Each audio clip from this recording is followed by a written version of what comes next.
I think a lot of people probably might be surprised to learn how good of a player you actually were. I mean, I think you like to downplay this a little bit. I mean, but you were an all-state basketball, baseball, and soccer player at St. Cecilia's High School in Kearney, New Jersey. Second-team parade All-American as a high school basketball player. Went on to play at LaSalle. Give us a sense of what kind of player you were. Well, I was at a little Catholic school with 300 kids. 200 girls, 100 boys. I still couldn't get a date, even with those odds. And you really had to play everything, basically. You know, that's how. And Kearney was and still is, a bastion of soccer. My brother was a very successful high school coach, won a bunch of state championships, and you had to play soccer, or you were not part of the fabric of that community. We had a lot of Scotch-Irish, and now they are still there, and they have Hispanic as well, so they still maintain this extraordinary level of excellence. And baseball was what you all played, you know, Little League and Babe Ruth League. So we were involved in all those sports. And basketball, fortunately, because of Hudson County, which is, we were closer to Essex, but we were in West Hudson. So to really become a player, you had to go to Jersey City. And my high school coach was a Hoboken guy, and we used to play those teams or scrimmage them as we got into high school. But Vinny Ernst and I were going to go to school together. He was Mr. Biddy basketball, and he chose Providence, and I just went my own way. So I enjoyed the game. How good you were, I wasn't as good as Billy Cunningham. He'll tell you that all the time. Art Heyman was a contemporary of mine. And, one of my favorite stories, I was drafted by the Knicks, the 800th draft pick, I think I was. Because Red Holzman was friendly with our family and myself. And he was like, they didn't have assistants, he was a scout. And anyhow, I went to the summer camp, and then I got back in the fall. And I got cut at lunch one day after about 5 days. And I had to go back and get my gear. And I'm walking out, and Richie Guerin, who I love, and Tommy Gola, who's a great LaSalle player, who was sort of instrumental in me going there. They're coming in for the afternoon, and I've got everything. Where are you going? I said, I just got cut, like it's okay.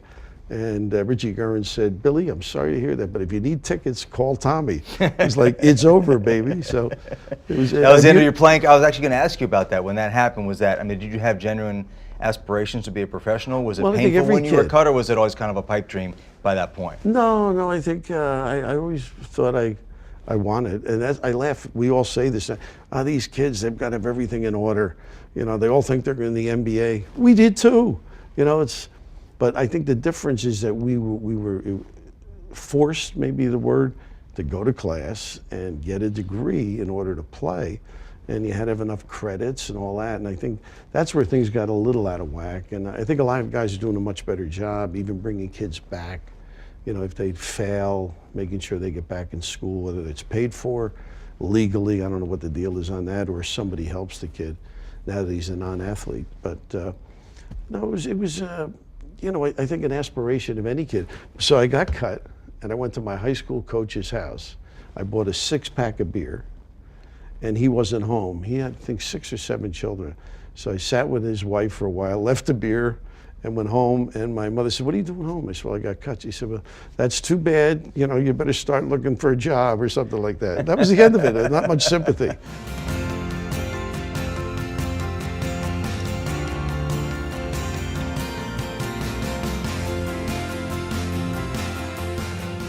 You like to downplay your experiences as a coach. You were a very good coach, and I'm not going to let you say otherwise. 11 years at Seton Hall, 151 and 141. I'm not saying you lit the world on fire, but you were a very respected coach and a very good coach. What was the best part of that job, and what was the toughest part for you for being a coach? I think the best part was the level of competition. Thanks to the Garden, we played 4 or 5 games there a year against the best teams in the country and never returned them. Nice. And Dean Smith, God bless him, as we know, wasn't feeling good.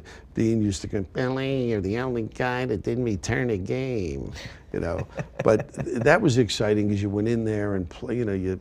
We played Carolina when they were in the top 5, Vegas when they were number 1, for example. We played Duke, and they beat us badly my first or second year. Denton may have been the center. This is going way before you, obviously. But that part of it was great. And I think we were respectable enough that Dave Gavitt considered us to be in the Big East. And we were an afterthought initially because it was Holy Cross and Rutgers. And they both turned it down. I didn't know that. And Holy Cross turned it down twice, actually. They came back to them. You know, that was Ronnie Purry. The dad was Dave's buddy. He was the AD. And the Cross, for their own reasons, didn't want it. But I think that was the part of it and the kind of kids you had. We had tough kids that, you know, loved to compete. You know, they'd get down and dirty with the best of them. And, you know, we had a chance to play Knight at Army when he was there. And then, of course, beat him. Mike Krzyzewski. Well, I don't like to bring that up because he would kill Oh, wait, me. you're 1-0 against Bob Knight, yes or no? Is that a historical fact? I guess so. You know, interesting enough, later on. I'd put that on my headstone. You don't even want to mention it out loud. You're trying to get rid of me, huh? You know, the thing about Knight was we played in the Indiana Classic or Hoosier Classic when they had it pre-Christmas, and he made sure not to play us the first round. Figured if he gets to the final.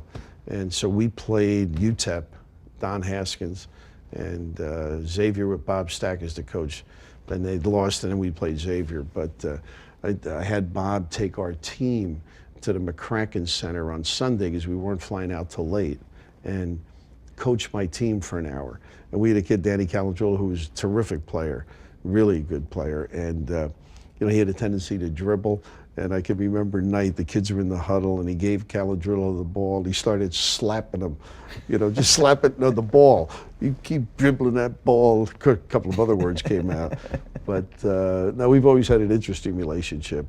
And with Mike, too, because of the Army days. You know, we had, I'm not saying we had tougher kids, but our kids were tough. And that was the mutual respect with those two particular